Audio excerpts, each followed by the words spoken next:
Welcome. I'm Patty Sevensma, President of the International Society of Experimental Artists.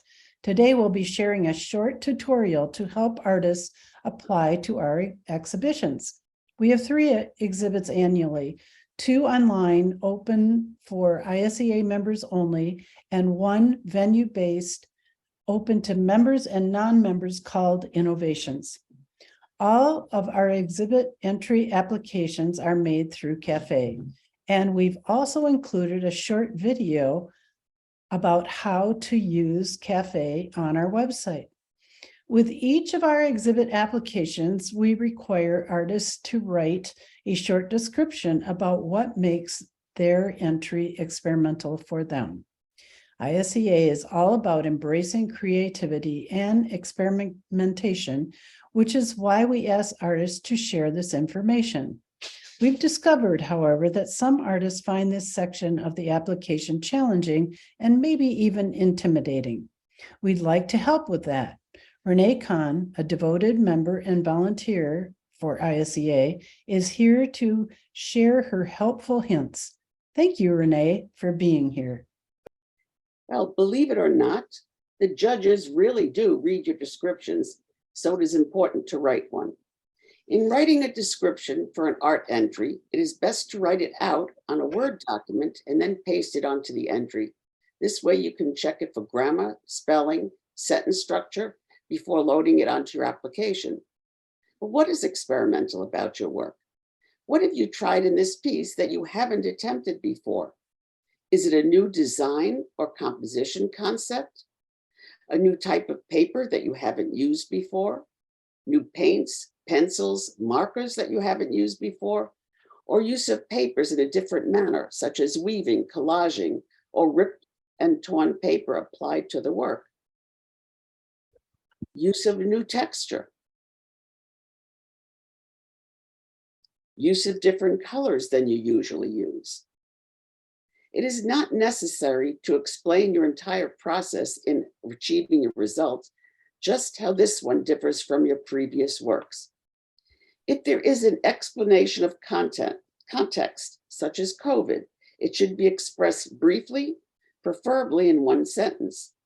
Basically, the judges are looking for what is unique in this painting, as they are looking for the educational component for other artists to learn from. Your works are shown on our website and social media, along with your explanation of why your piece is experimental.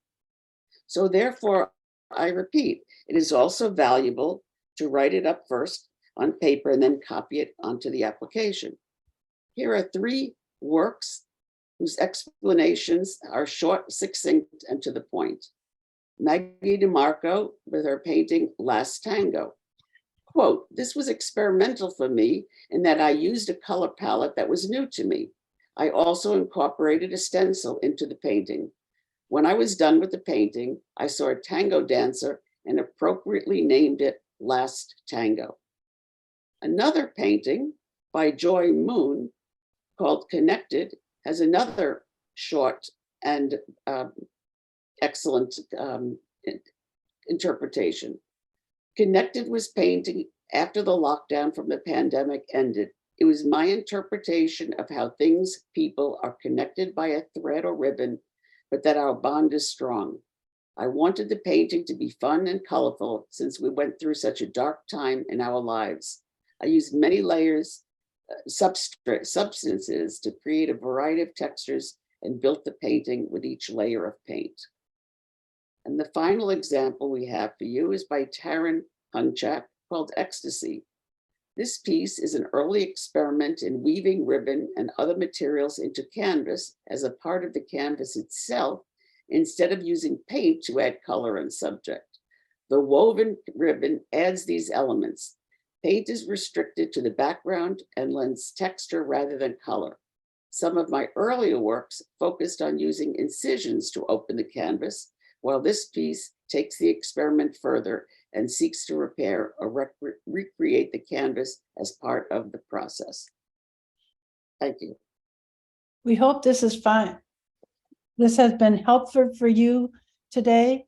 And if you have any other questions, please feel free to contact the intake committee and we'll direct you to other videos and other information that might be helpful to you.